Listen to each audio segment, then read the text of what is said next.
Hello, everybody. It's good to see a lot of familiar faces Where's here. my drink? Nice. Nice to see you. Yeah, it's obviously a great panel today with some of the industry leaders here talking about the current market state and what's the catalyst for the future growth. So I guess we can start with everybody slowly introducing themselves. Obviously, I guess everybody in the stage knows who Bitget, Bitmart, Gate, and Binance are, but still, a short intro is nice. All right, so I'm Kevin. I'm the Chief Business Officer at Gates. As I said, like we don't have to introduce Gates anymore, but I just recently have a new title. I'm also the resident DJ for Gates. So I did a performance. If you guys was there yesterday, it was awesome. And I've seen Kevin DJ in Bali pretty recently. It's quite good. So I'm Nenter. I'm the global CEO for Bitmart Exchange. Pleased to be here. I'm Vugarusi, I'm the Bitget COO, and we serve 120 million users, and I think I need to learn how to DJ. Maybe it's the next career move, right? Hi, I'm Jeff. So I support product management at Binance. So basically, there are a lot of interesting going on for Binance, and I don't need to speak more. So happy to participate in this conversation. Yeah. Amazing. And a short intro myself as well. I'm co-founder of Vortex. Vortex is a token ecosystem for founders and especially pre-TG projects, which provides the OTCs, pre-TG investments, market making, and all the infrastructure for growth. So without further ado, let's start a panel about the current cycle and the catalysts with a question. What are the current key narratives and cycles and trends which the exchanges are looking for? Not just from a retail perspective, but what are you guys personally excited about? And I guess we can just go in this order for all of the questions starting from Kevin. Whatever orders. And Yeah. you look like you actually prepared something over on your phone, but I we actually did. I did as well. I don't think I'm going to use it, but like it's still here for the backup. All right, so I guess like what we're doing right now is like I believe that the narrative right now is exchange is more than just the exchange, and it's more than just centralized exchange. We have to go everything. We recently just launched our layer 2 as well, Gates layer. We launched our sort of stablecoin yield-bearing product. We have GUSD. And also we go decentralized as well. We just launched, I think 2 days ago, Perp Stacks. Now, this is way beyond like my imaginations. I'm coming from a traditional finance background. Launching like a stablecoin, launching like a network is not exchange, not brokerage, but we're doing it anyway because like we want people to stay in our ecosystem because otherwise, these people will come to us.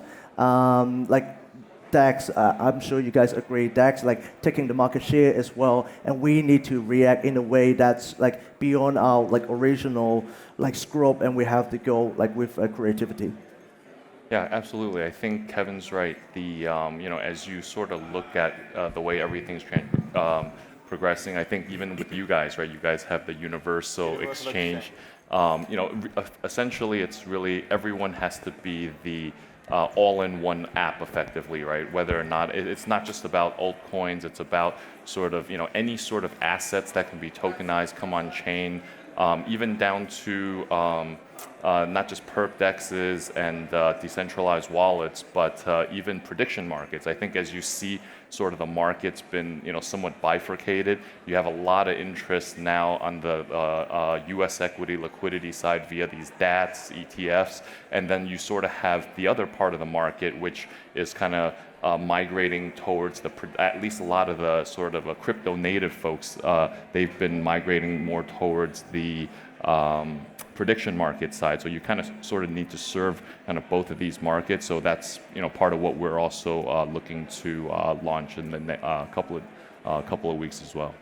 Yeah, I think like it's a full trend. Like not only us, I saw OKX do like yesterday, similarly announced, or everyone is trying to become this one singular place because we, for example, at Bitget serve 120 million users on a centralized exchange and 80 million users on a wallet end, which makes us a true marketplace. And once you have that marketplace, we want to enable users to buy and sell anything that's on chain or tokenized, whether it's US stocks, commodities, real world assets, to give like a full exposure.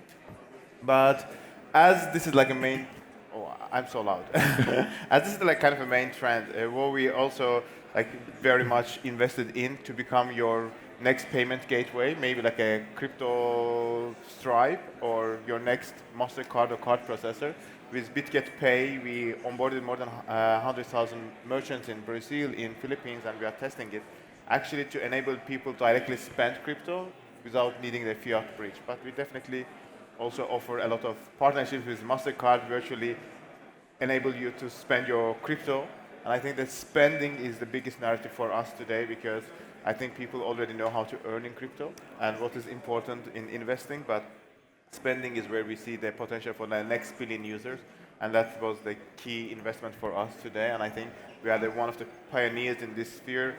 Most of the other players were still focused on fighting to get the next trader on board. We are not here to fight for the next trader, next investor, but we are here for the next spender who will buy coffee, who will pay for the commute, who will literally order their food, because every transaction we do is actually a trade necessarily we take, and therefore it's very important for us to find the ways where we can integrate and make sure that we embody what we call the life on chain, where whatever can be tokenized or be on chain, to be on chain, because we believe the being on chain is next being online. Yeah, I think for Binance, last year we were around 180 million users. I think this year we're about approach 290. So we see an accelerated trend of retail user getting into this space, and we saw a few interesting trends. I think first one, what are we observing is acceleration of the institution coming into this space. So that really harmonized a lot of volatility. And the second thing is we see the rise of the stablecoin and RWA. So Binance has also been focusing on, personally spent a lot of time on Binance Pay, and we just launched a card product in LATAM. I think third is the intersection of AI plus crypto. And AI is such a disruptive force, and how will micro-transaction payment agent, and that intersection with crypto will be the biggest synergy in the next coming 4 to 5 years. And the last one I think super important is DeFi and the rise of perp DEX.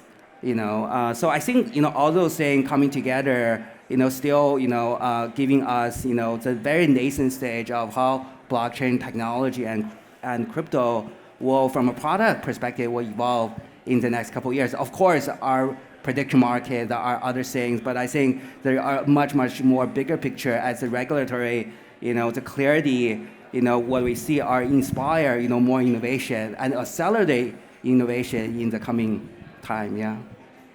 No, that's amazing for sure. There is a lot of interesting topics brought up here about spendings, about the perp dexes, and I guess we can just continue on that, because obviously you guys already mentioned that, and we all know that a lot of the exchanges, they're building their wallets, they're building their infrastructure for that to onboard some of the DeFi users. We've seen quite a rise in volume over the recent year in DeFi, especially the perp dexes, I guess mostly thanks to the Hyperliquid here.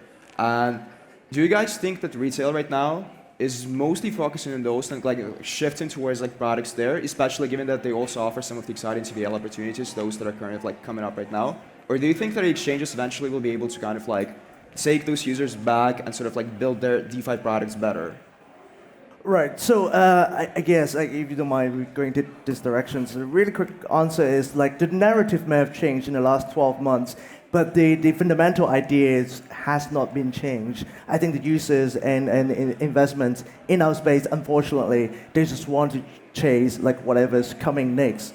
First, they want to have the investment opportunity, which is they want to trade things listed at the first minutes or the first seconds. They want to go high leverage. They want to go for be really honest here. Yeah. Not my cup of tea, but that's people that want to do. There's a demand for it. So the reason they want to go to perp DEX is because it's quick. There's a lot of new listing, and then they could go perps. Easy way to go high leverage.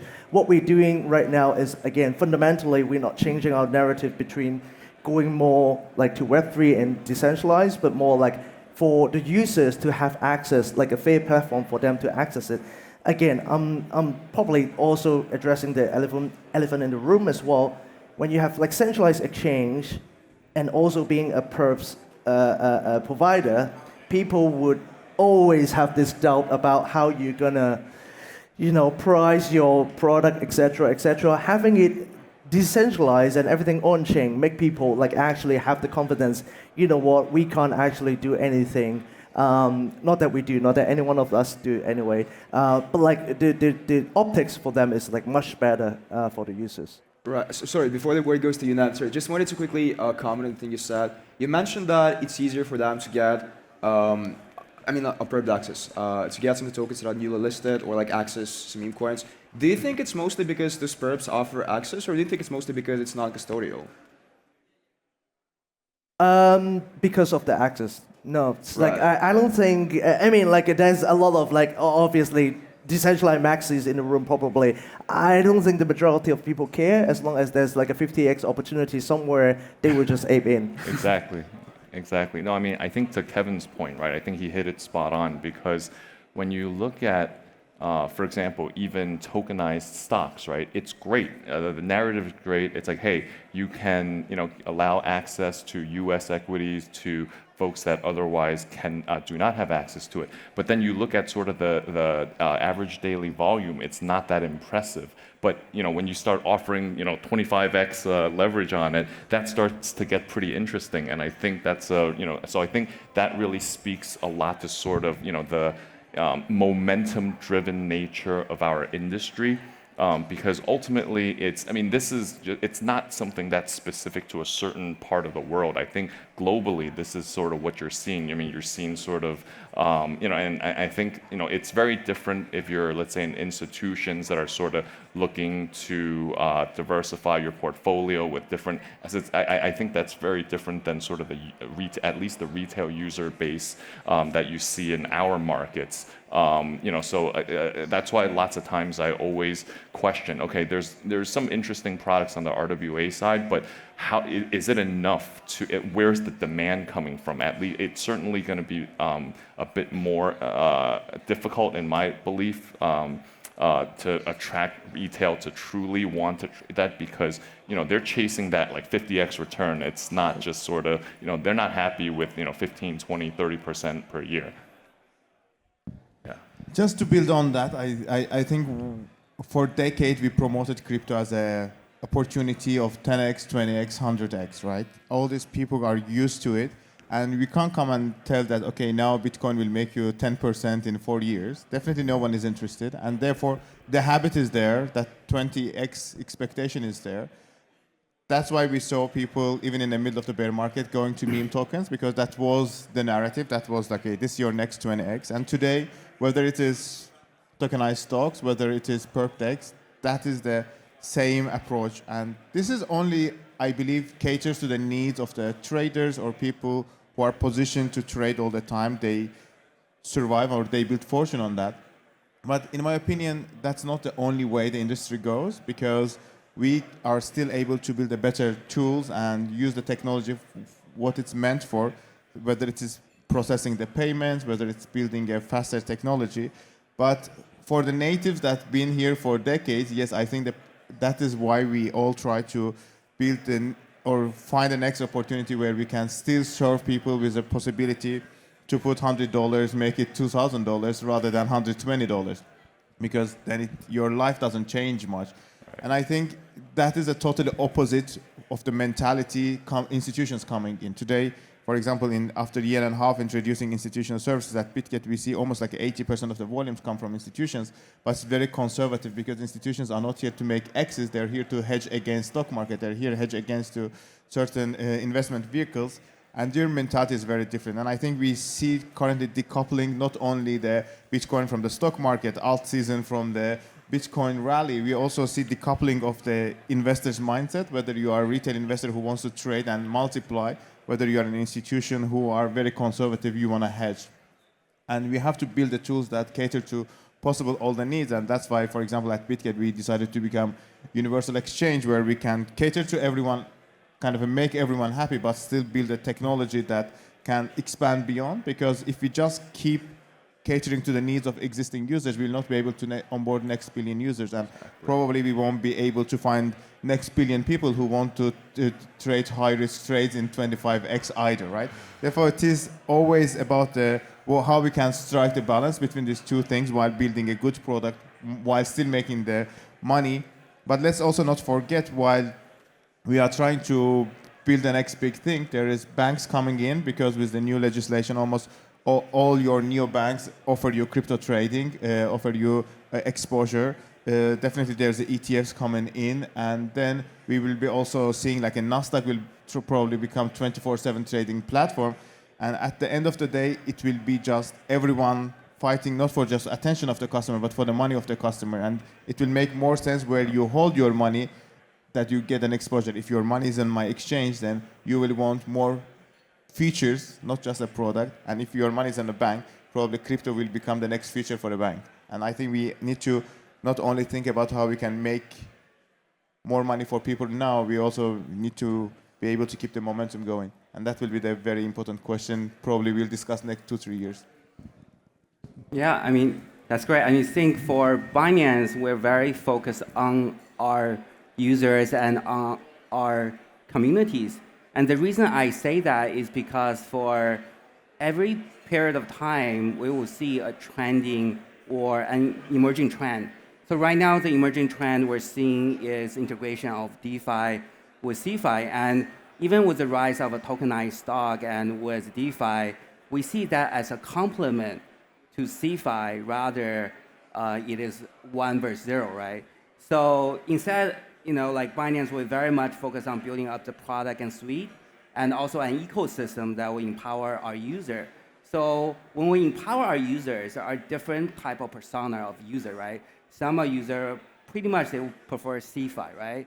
It's a custodian wallet, or the CeFi will manage the user's money. But for DeFi, we see there's a lot of traders who are looking, they don't have to do KYC, right? And they can pretty much, also using the leverage to buy tokenized stock.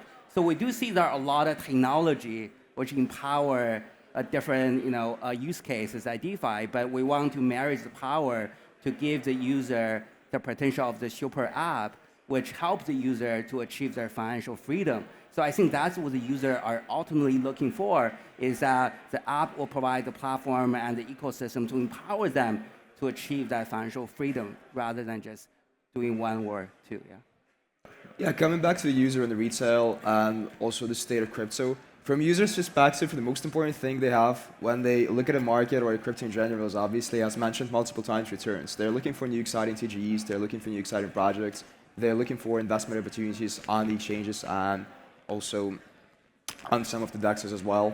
And the current thing that they mostly see is obviously that the L season, which is long awaited, it's not coming. We're waiting, but it's still not there. And everybody's saying every single other month that, oh yeah, hey, now it's definitely coming, but it's not.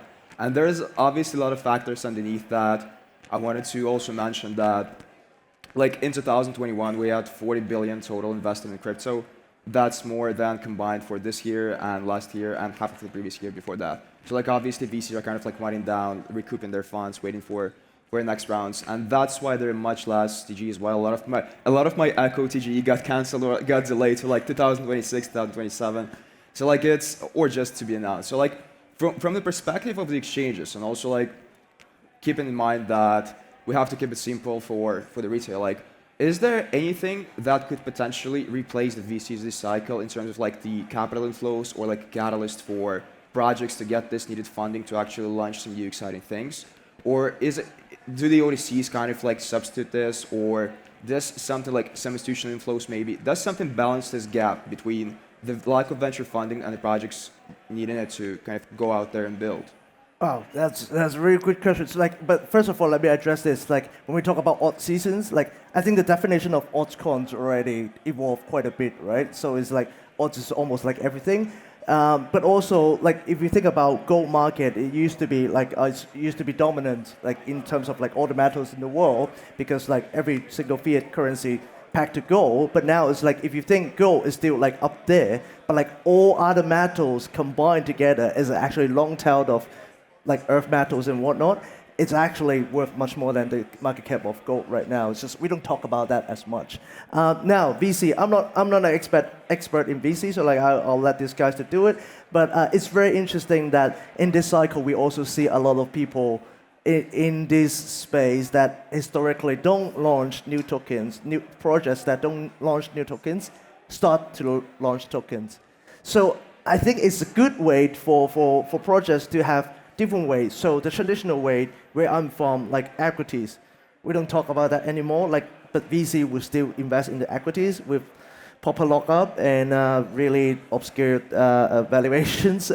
But they're also more transparent and more liquid market for people to raise money. I think that's great. And then now, like there's also like fair launch platform, fair launch pad, and also we have the like of like pump fund. We actually just launched again 2 days ago or yesterday, Gates Fund as well. So that would be like an easy, non-technical way for people to launch new token as well, if they think that's the way they want to get the investment money. So there are opportunities there, and the opportunities is greater than any other industry right now.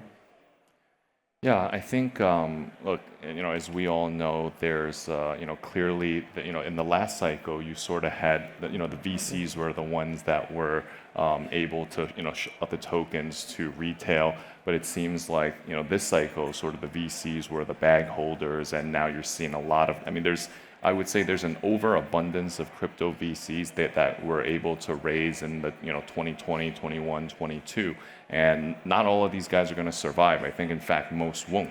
I think the best ones will, and they are able to raise, and they're going to continue to play the game.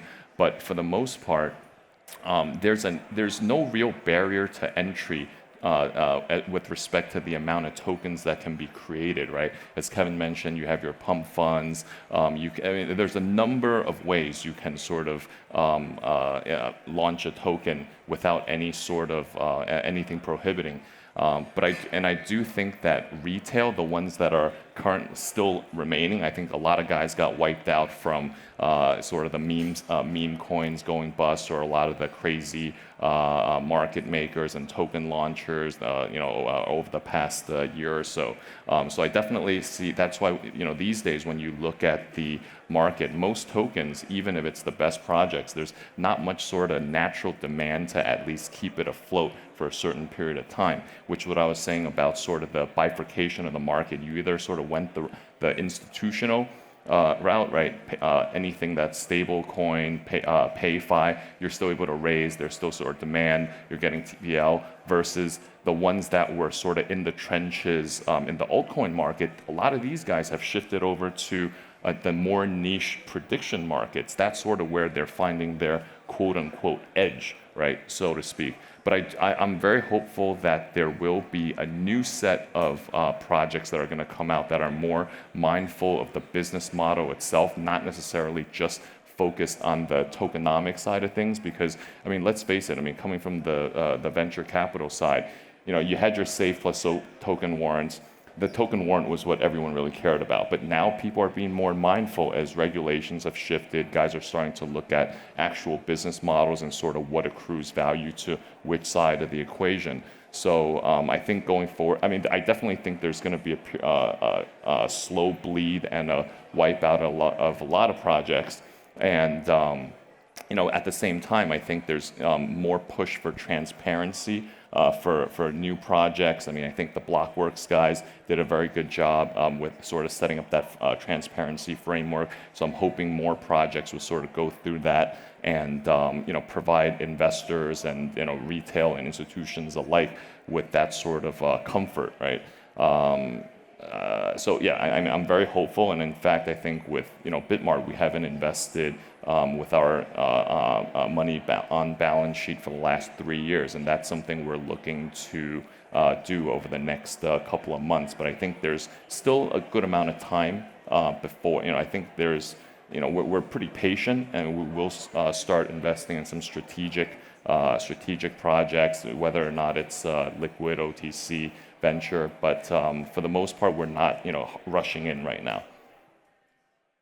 Honestly, in my opinion, VCs, the entire industry can survive without them, because if you are building today a project, you would be much more successful if you have a right angel investor or even like a QL partnership than a VC. Because in traditional Web 2, VC was a stamp of approval because they did a good due diligence, they would guide you, they would really impact your business, and then VCs will exit to another VC until you're profitable.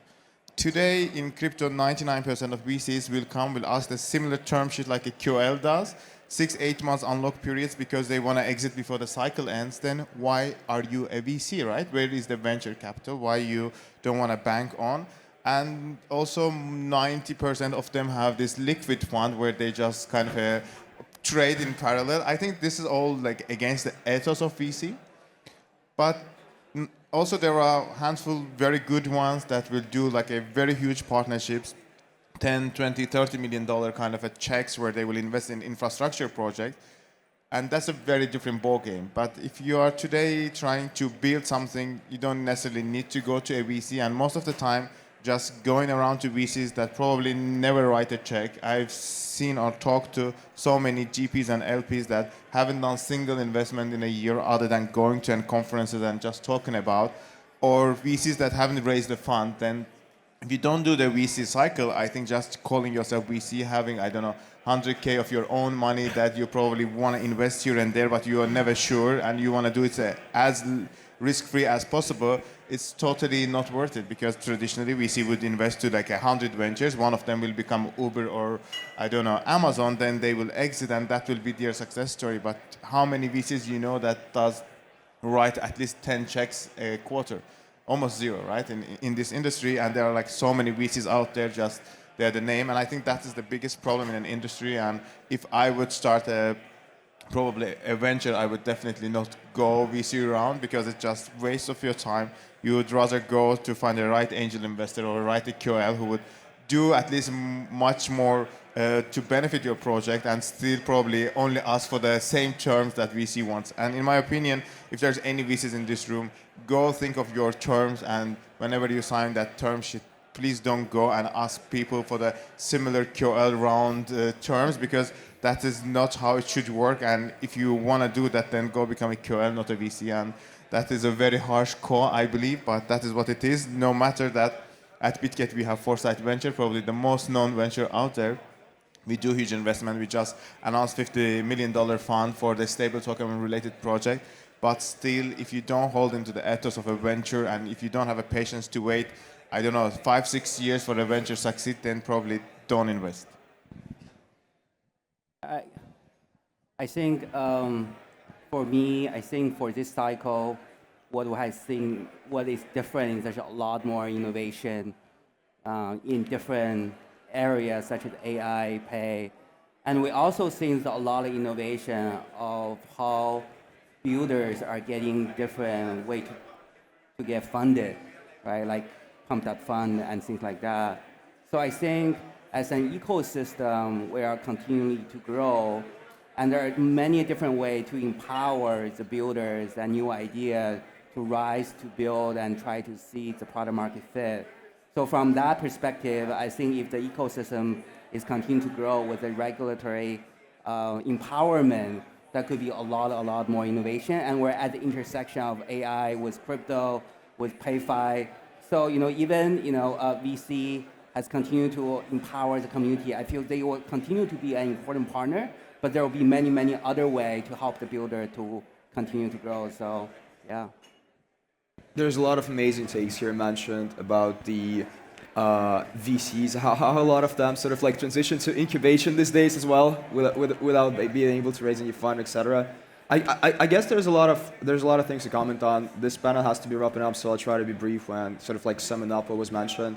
I feel like any kind of capital, it doesn't have to even be distinguished. Like if that's a venture capital specifically or an angel investment, obviously capital is the key source for any source of innovation. Like the internet in the 90s, like the AI in Silicon Valley right now, like obviously the capital has to be there in order to sort of like be deployed, actually be ready to like fund the next projects, like not 100, not 1,000, like tens of thousands of projects, and one of them or two of them are actually going to be a gem.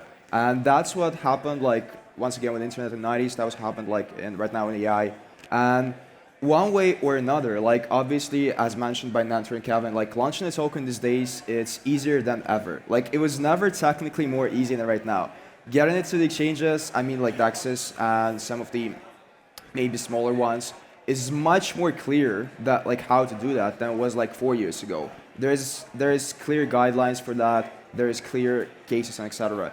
What's actually hard is to build something that was also mentioned by practically everybody, is to actually build something that is able to generate revenue, is able to hold up as a product, and is able to kind of sort of like keep it up without being reliant right now on the venture funding, because obviously that's kind of absent even for some of the good projects out there. So if this is solved within this cycle by any specific industry or any specific, like, I mean, within crypto or any specific project, then this might be the key catalyst, in my opinion, for sort of like starting this type of projects, which kind of go well themselves, like Hyperliquid, for example. Like, they build amazing revenue for the token, and they actually have something behind it.